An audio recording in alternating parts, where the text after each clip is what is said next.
Guys કેમ છો બધી મજામાં મજામાં હોય તો કંઈ વાંધો નહીં, ટેન્શન લેવાનું નહીં. આપણા બ્લોગમાં આપણે મજા જ કરવાની. તો ચાલો આજનો આપણો નવો બ્લોગ શરૂ કરીએ. તો આપણે હતા ગામડે અને જો અહીંયા મોરું બાપા પુષ્પારાજ ઝુકેગા નહીં સાલા. મમ્મી શું કરે? હવે દાળ પકવાન બનાવો આવડે ખાતા. તો ગાઈસ આપણે દાળ પકવાન બનાવવાનું છે. જો આપણે આગળ એક કામ છે ગામમાં પતાવી આવું, દોસ્તારને ઘેર જવાનું છે. શું કરવા જવાનું છે એ નહીં કહું તમને. હાલો તો હું ગામમાં ગાઈસ. તો આપણે નીકળી ગયા ગામમાં. અહીંયા ગામમાં જો અહીંયા સામે જોઈએ તો હવેડો બને છે, નવો બને. એક જૂનો હતો એની બાજુમાં નવો બને છે. તો આગળ તમને દેખાડો. અને આ અમારા પાડોશીના મકાન છે બધી. હા,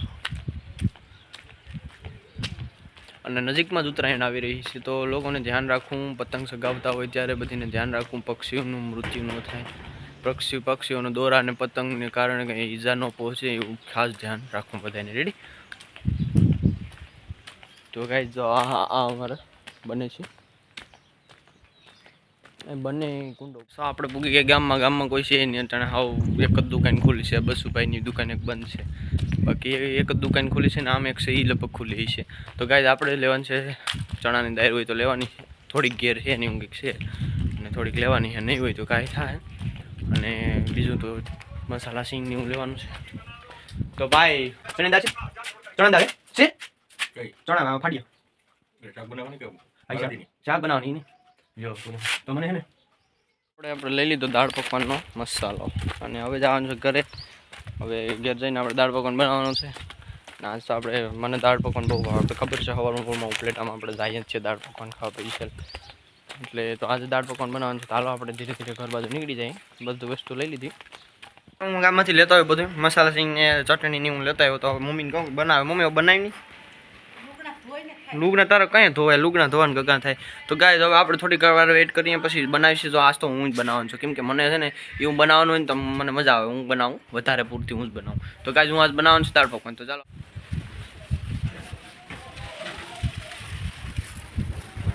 કાલ તો તને ઉપાડતા નતો આવડતું ને? આવડી ગયું.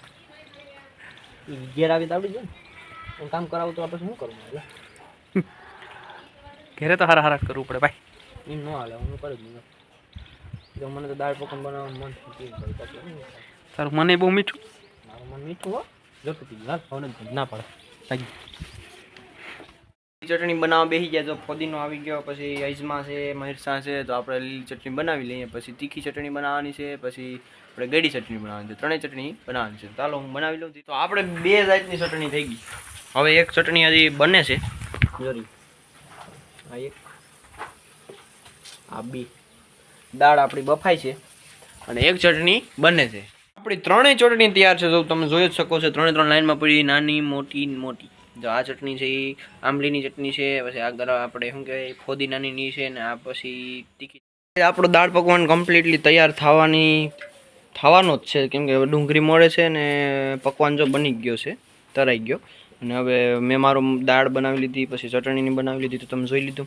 તો હવે આગળ બની જાય પછી આપણે ખાઈ લઈએ. તો ચાલો આપણે વાટ જોઈએ થોડીક, કેમ કે ભાઈ ડુંગળી મોલ લઈ પછી આપણે ખાવાનું ચાલુ કરીશું. તો ગાઈસ આપણો દાળ પકવાન કમ્પ્લીટ છે.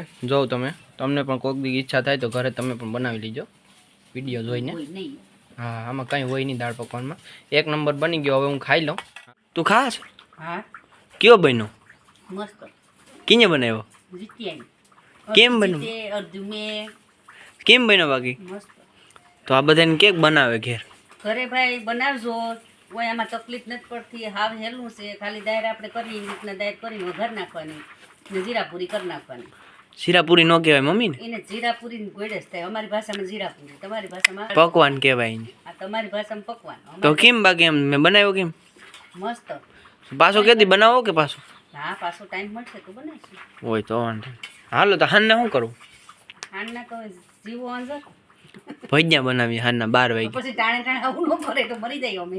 લ્યો તો હાલો ભાઈ ગાઈસ આપણે આજની કાલ બનાવીશું. રેડી? અમને રોટલા તો જોઈએ ને. તું આવ્યો તો હા તો ખાઈ લ્યો તમે બેન. હાલો કોઈ પણ ને ખાવું હોય તો હવે જો ખાઈ.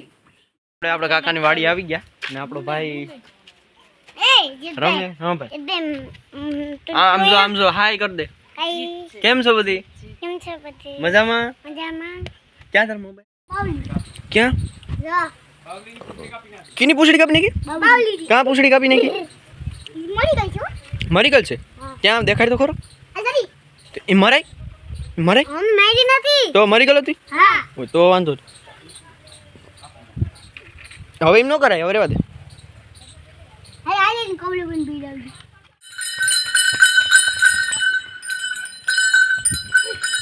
આ ગોઈટલા અમારા બે હજી લીધા જ છે હમણાં હા ભાઈ હાઈક પ્રથમ હાઈક ઈ બાંધાય નહીં થોડું ભાઈ બાંધાય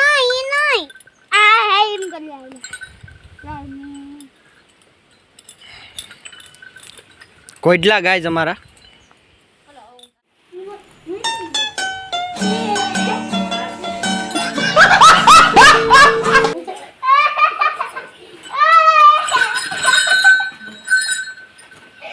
કેળા ઉતારવા આવી ગયા એ ક્યાં છે તમારો બગીચો બહુ મોટો છે આ બાકી જાય ને તો રેડી લે આવી ગઈ છે લખમ બાબા અમારે પતંગ સગાવે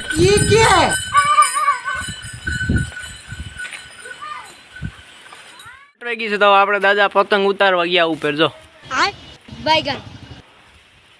કેમ બાકી ન્યા ઉપરથી પતંગ આંબી લીધી ને બાકી પતંગ નથી જવા દેવાની હા તો મેં કઈ બાંધ્યા તો ઈ છે કે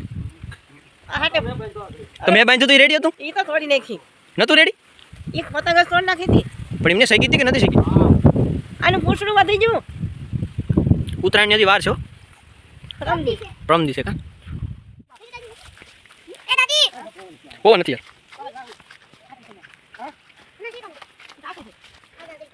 સહી ગયું ઈ તો સકાર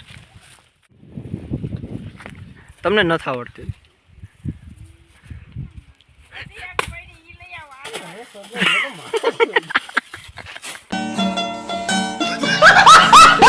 કનવાડીથી આપણે નીકળી ગયા હવે આપણે ત્યાં ઘેર ચાલો ધીરે ધીરે ગાડી લઈને બાઈક